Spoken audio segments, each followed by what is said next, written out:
existential crisis can hit you at any age, at any time, at any hour of the day. It isn't exactly hard to picture oneself sitting on their bed for hours, staring at the ceiling, existential dread slowly creeping into one's whole being.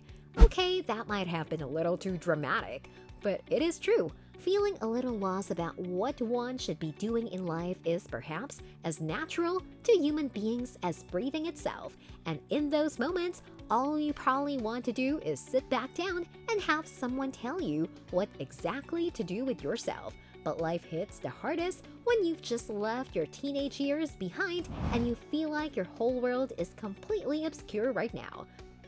The ages between 18 and 20 honestly do feel like the most challenging years of your life, don't they? It is like the world is pressing in on you from all possible directions, and at the same time, you need to make the most crucial decisions of your life. On one hand, you have to hold on to the trust you place in yourself, and on the other, you have to make sure that you cut yourself some slack. What happens very often is the 20-year-olds either overestimate themselves and end up biting more than they can chew, or they underestimate themselves and hold themselves back from exploring their full potential. Honestly, it's not like any 20-year-olds would refuse help if they find any. So, today, we'll go over some wonderful advice that Gary Vaynerchuk, or the internet's beloved Garyvee, had for 20 young adults all over the globe. As a leading entrepreneur, motivator, and internet personality, his insight into the way a struggling young adult's mind works is simply unparalleled.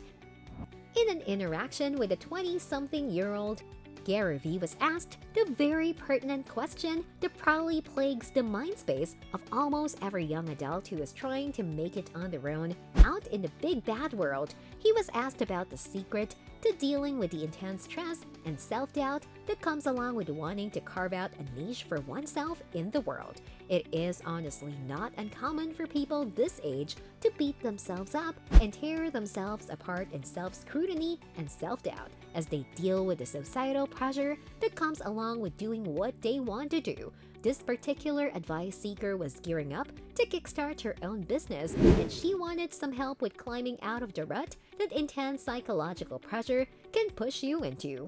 Garyvee referred to this rut that she was talking about as the macro-micro issue. Now, it's okay to get a little confused about this introduction of a new term with no context. But hold on, keep watching the video to the end for the full picture. Garyvee essentially referred to the problem of being unable to be patient enough for something that won't actually come to you if you rush things. He called this a macro patience, micro speed situation, and what the ultimate bottom line? Patience. And it's so apt when you think about it. What is the one thing that 20-year-olds miss out on cultivating because of the rush to establish themselves and achieve their dreams? Patience. Young adults really do want things to work out overnight because the heat of youth kind of blurs out the bigger picture beyond immediate results. Do you relate? Do share with us in the comments if you have ever wanted fast results instead of cultivating enough effort for long-term goals.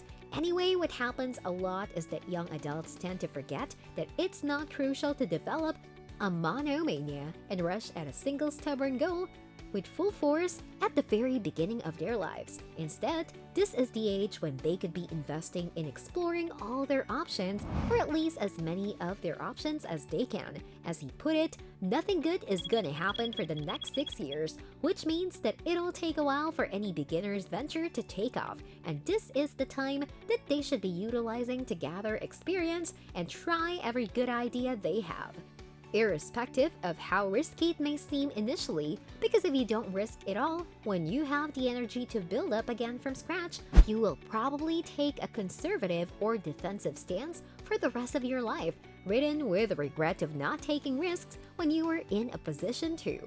Then, Garyvee goes on to explain that the rush comes into the picture when you try to compare yourself to some glamorous color-corrected version of someone else's success. That is when your focus shifts from working on yourself to working to be like someone else, or working to beat someone else. And that is dangerous because then it means that you had enough time to scroll through someone else's Instagram and mope over the fact that you're not where they are yet. But but all the time that you invested in feeling bad for yourself and envying someone else's situation is time that you could have utilized to work on yourself, on brushing up your skills, and making the most of the resources you've got at your disposal. And resources are an integral element that people often forget to consider when they hyper-focus on the comparative losses instead of zooming in on bettering themselves. The Kardashian-Jenners are young and wealthy because someone worked tirelessly behind the scenes to market them all and to ensure that resources were invested early on, and barely anyone can afford that degree of accessory resources when they set out on their journey to make something out of themselves. Because at the end of the day, what is important is not where you got to in comparison to where others around you are. The essential bit is where you get to compare to the day you started.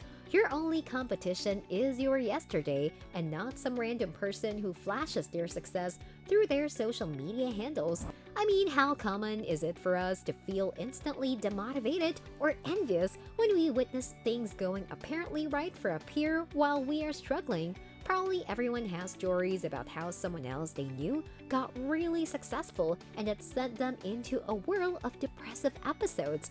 Feel free to share them with us in the comments. And once you're done, sit back and pull yourself out of the toxic cycle of giving others' timelines more attention than you give your own.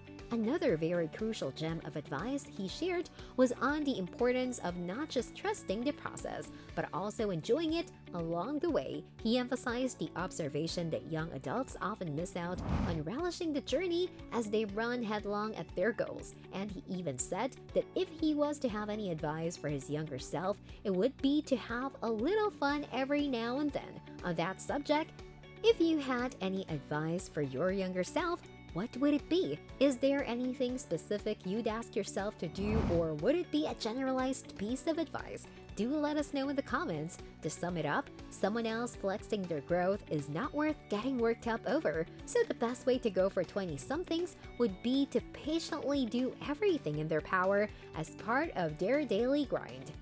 The hustle is not just a temporary day's work, it is what makes up a person. So Garyvee's ultimate advice is to hustle hard every single day without sparing any moments to stop on one's track and marvel at someone else's growth. That plus a sprinkle of fun here and there you have it. The perfect recipe for a productive few years of young adulthood. Finally, if you are a 20-year-old watching this video, don't sweat over the rest of your life. You'll eventually get wherever you want to reach with time. After all, as Garyvee himself puts it, it is amazing to have time on your side. So for now, be sure to drop a like and comment, and do share the video with whoever you think could do with some direction at the moment. If you look forward to content like this, remember to subscribe and hit the bell icon for updates. I'll see you again when I'm back with the next video. Good luck till then.